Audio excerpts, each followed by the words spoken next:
My name is Mare. I'm usually on Bookstagram and on my blog at loreofthebooks.com. However, today I decided to do something a little bit different and do a book video because I thought it would be something interesting and a little bit different for me. So I'm going to talk a bit about different books today, and I'm actually going to start with one that you probably all know is always on my Bookstagram, or I'm always talking about in some way, shape, or form. And that one happens to be Carry On by Rainbow Rowell. This happens to be one of the books that I find really, really important to me, mostly because it got me through a really tough time. You may or may not know, but back in 2017, I was in the hospital twice that year. In 2014, I was diagnosed with Crohn's disease. And then in 17, in April, I ended up with sepsis when my medication stopped working. And I was in the hospital for a week, and then I was back in the hospital again in November for major surgery, because my condition was not getting better, and that was what they thought was going to help my disease and give me the best part of life. So I read this book when I was really sick, and it really helped me have that magical escapism that I so look for in books, and I don't know what I would have done without it. It was really, really difficult. Just every day that I was, in the hospital, that I was stuck, and I finished this in a day, I think. So, I reread it quite a few times, but I kept going back to it, because it meant so much. Just the relationships, the funny banter, the characters, everything in it just helped. And so when I think of one of my favorite books, this definitely tops the list just because of how it helped me through. And yes, you may not have noticed when they were releasing Wayward Son, I actually submitted the thing to get a different dust jacket for this book. This was actually a former library book. It was one that my library was discarding, and so we give them to the friends to sell, and I happened to want this one, so I bought it. And of course, the old cover was a little bit beat up from having library tags and stickers on it, so I was really excited to get this cover for it because now it's a perfectly pretty cover. I think today is going to be the day of purple books. Another book I want to talk about, and the sequel's coming out, and I'm so excited for it, and I really can't wait to read it, is These Witches Don't Burn. I really loved this book. It was super cute. It was adorable. And I think it's the perfect read for the summer if you're looking for a little spookiness, or October if you're looking for a little witchiness. And this has both. And I'm so impressed with it. It's just great. It's got this lovely relationship in it, and I'm all for having good friendships, good sisterships, and good relationships because those are such important foundations, I think. And I think this one happens to do it really, really well. Also, the cover is to die for. I still love this cover. I think it's going to be one of my favorite covers in the world. It's just so cute. It's got little tarot cards on it. It's got little sprigs of herbs. It's got a candle. What more could you want? Nothing. The answer is nothing. This book is a big book, and it took me about a day and a half to read it because I was working at the time. I'm still working, but I was still dealing with the public at that point. But I really liked it, which is a bit surprising for me because if you know me, this author's not my favorite author because I didn't like the first series. But I did like one of the others. And so I was quite excited about this one because I had liked the previous one. And if you haven't guessed it yet, it's Chain of Gold. I'm sorry for the glare. It's a library book. I don't currently own it. And the reason I don't own it is because my entire The Infernal Devices series is in paperback. So I'm going to wait until this lovely large book is out in paperback and get it so that not just the rest of my books. Although, maybe I won't. I don't know. Tell me, what do you think I should do? So I really liked this one. I think I actually liked it just as much as The Infernal Devices. While The Mortal Instruments wasn't my favorite series, and The Dark Artifices was okay. I wasn't wild about it. I really did like The Infernal Devices. Tessa was definitely my favorite, and of course I love Jim. So when I saw that there was going to be a sequel about their kids, I was quite intrigued by that. And also, I like her historical pieces better than her modern pieces. And the Infernal Devices was one that my friend had to convince me to read because I had such a bad experience with Mortal Instruments. But now, obviously, I'm very excited for the next book in this series. She does really good friendships, and for me, sometimes the friendships work far better than the romances.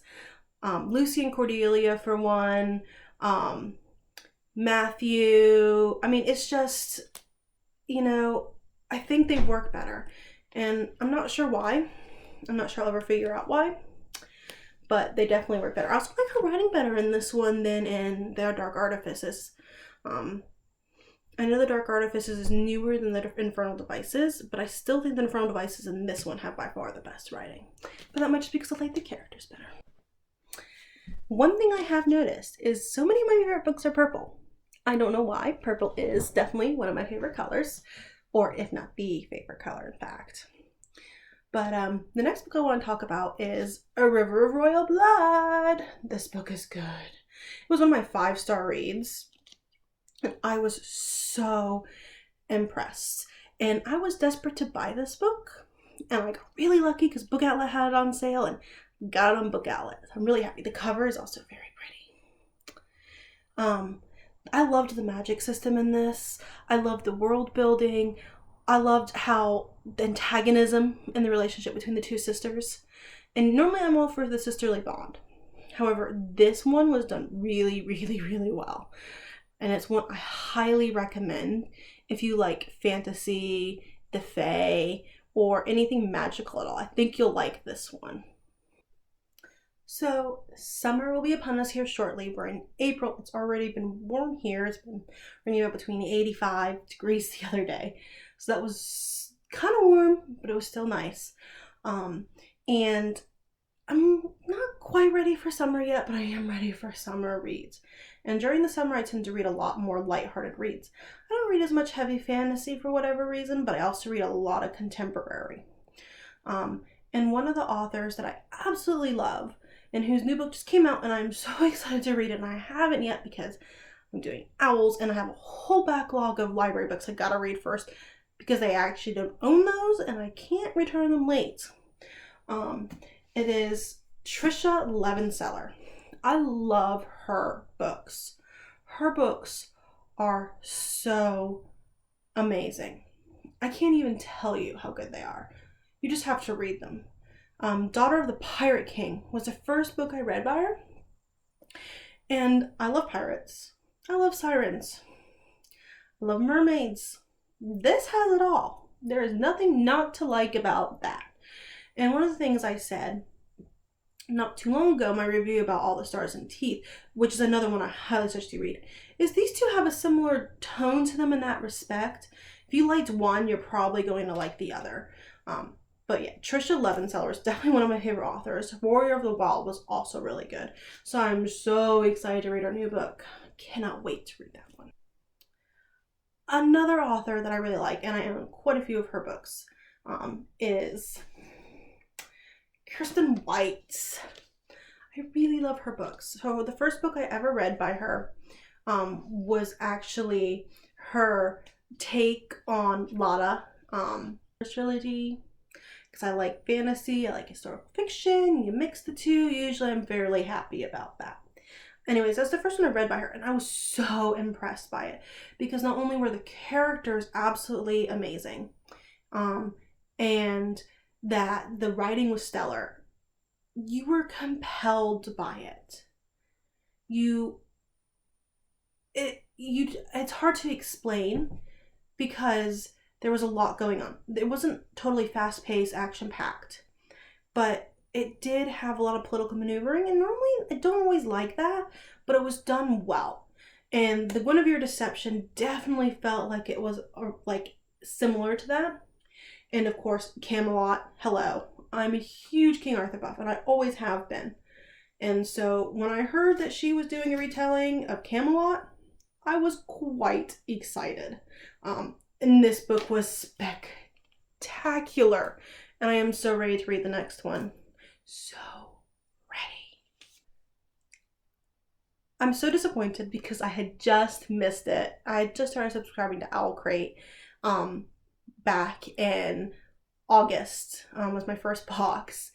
And I happened to, just before that, pick up this book at Barnes & Noble because I was starting to really get back into collecting books again. I haven't been doing it in a long time, mostly because I'd been in college. We'd moved a couple times, and I just didn't feel like I had a space for the collection. Obviously, now I'm starting to get a collection. There's obviously more books underneath me. I need another shelf. Anyways, so I had picked this book up, and then I saw Owl Crate had done it, and obviously it was a really popular one. There are no copies unless you buy them used. But I already have this one, so I don't necessarily need a new copy, although the purple one is really pretty. So this was actually one of the books that really started getting back into book collecting again. And it was perfect for me. Libraries, magic books, really cool swords, demons, maybe? But anyways, I really like this one. It's one of my favorite ones, and I really love Margaret Rogerson's writing because I loved An Enchantment of Ravens too, and that was another excellent one. I'm really looking forward to anything else she does because for some reason her books just captivate me. They pull me in, and I love that they're standalone. We do not have nearly enough standalone fiction for my tastes. Not that I don't like series. I do. I just sometimes like having a book all on its own, and it doesn't even have to be this long. I like long books fine, but it could be like this big, and I would still be happy.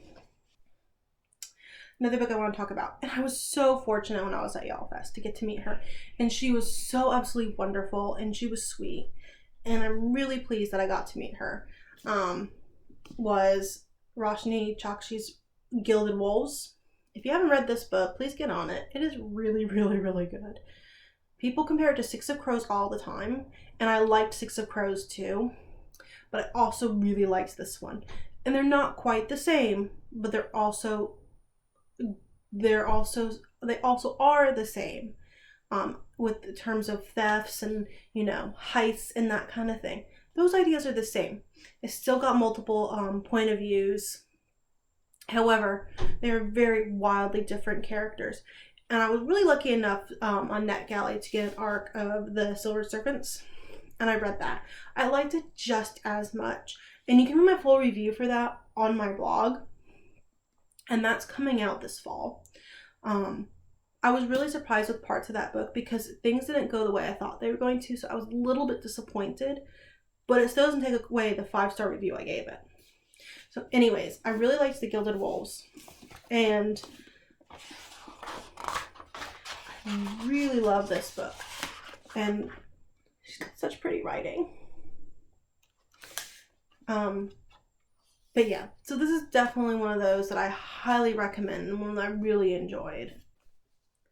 I am a huge fan of giving books second chances because sometimes you're not in the mood to read them and you have to start reading them again and read them at a different time. I did that with several different book series, and the first one I can think of was A Court of Thorns and Roses.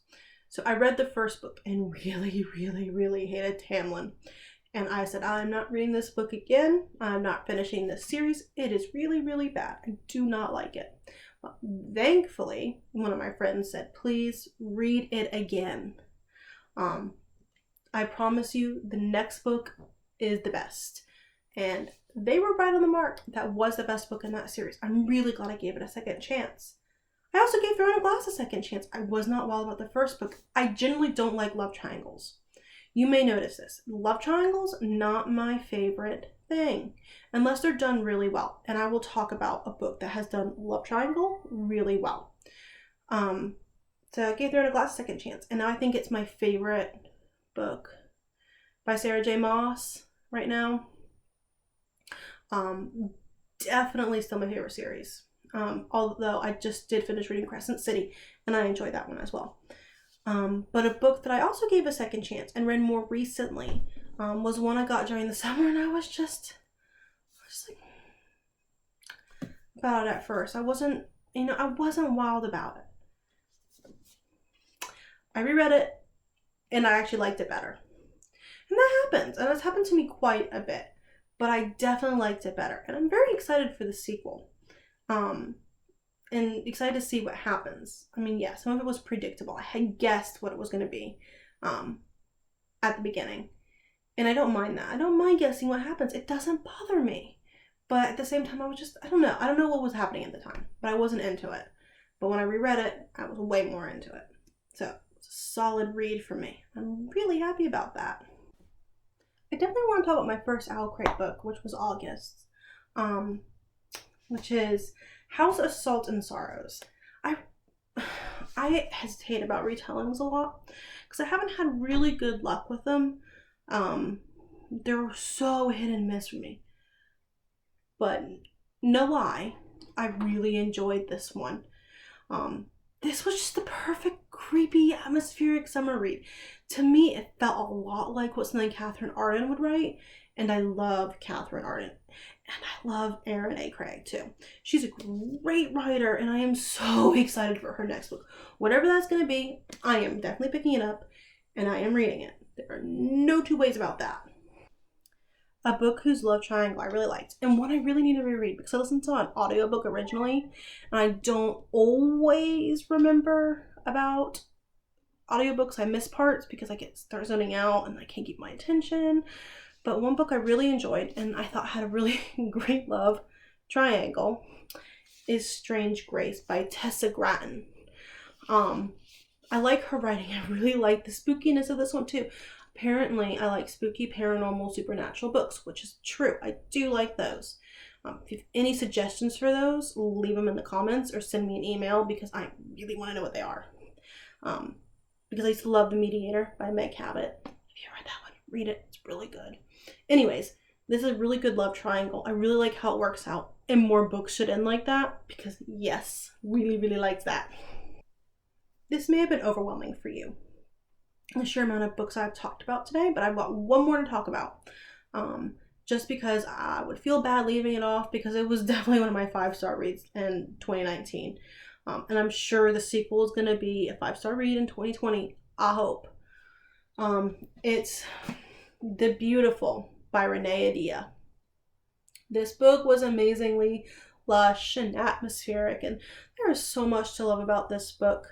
I know it's advertised with vampires. It doesn't have too many in it, but it was so well written, so beautiful, so engaging. I absolutely loved it. And so I had just finished it. And that was really good because that was, right before I got to go see her at Y'all Fest. And so I got this book signed, and she was a pleasure to talk to.